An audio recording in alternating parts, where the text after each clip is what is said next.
Hey everyone! I wanted to make a video comparing several gaming mice that I've been trying out recently.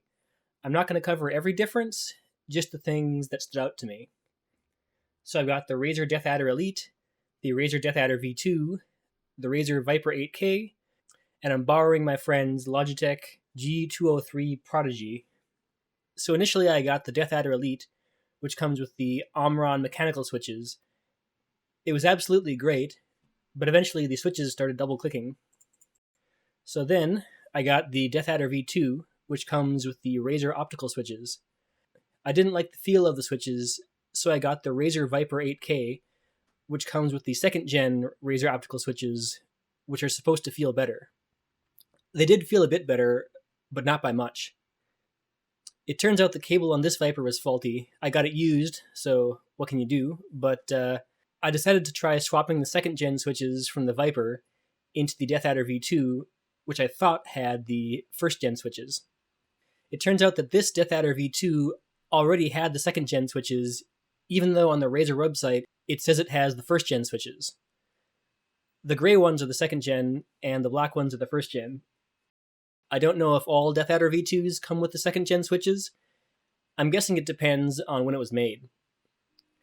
I tried reattaching the feet with a blow dryer, and it sort of worked. The feet are just a little bent. Expect to buy new feet if you want them to be perfect. I also disassembled the Deathadder Elite, and those feet ripped and won't reattach at all. So even though they have the same switches, it turns out the mouse body itself affects how the switches feel. The Deathadder V2 buttons are all one piece of plastic, so the switches sort of rattle the whole body, whereas on the Viper, the buttons are separate, so it feels more crisp. But they both feel mushy compared to the Deathadder Elite with the mechanical switches. The Deathadder Elite has a light, but very distinct point of activation. The Logitech also has mechanical switches. They feel a bit stiff, but are super tactile. You really know when you click, but it's a bit harsh.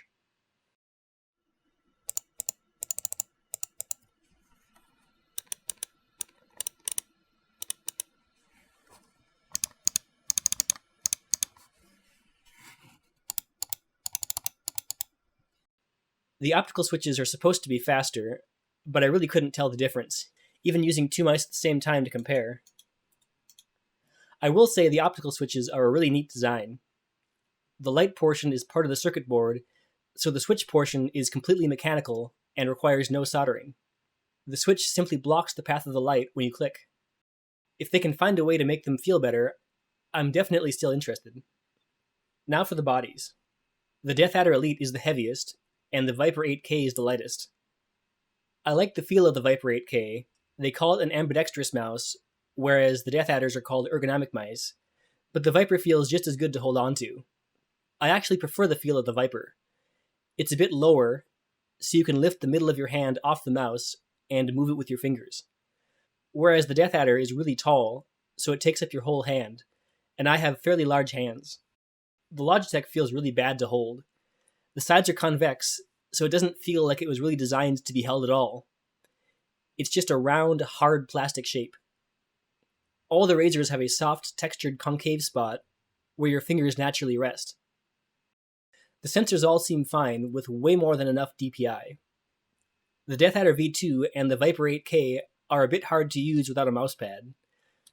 Something about being lighter and having really slippery feet means that they sometimes shift when you try to click on a smooth surface.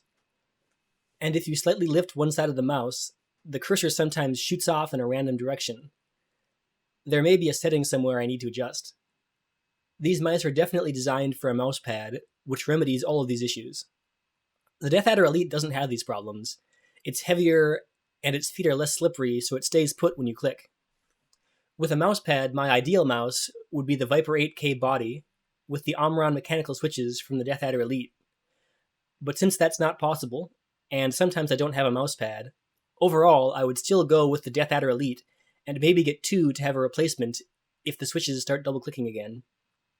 If you have any questions, let me know in the comments. And if you found this video useful, consider giving it a like. Thanks for watching.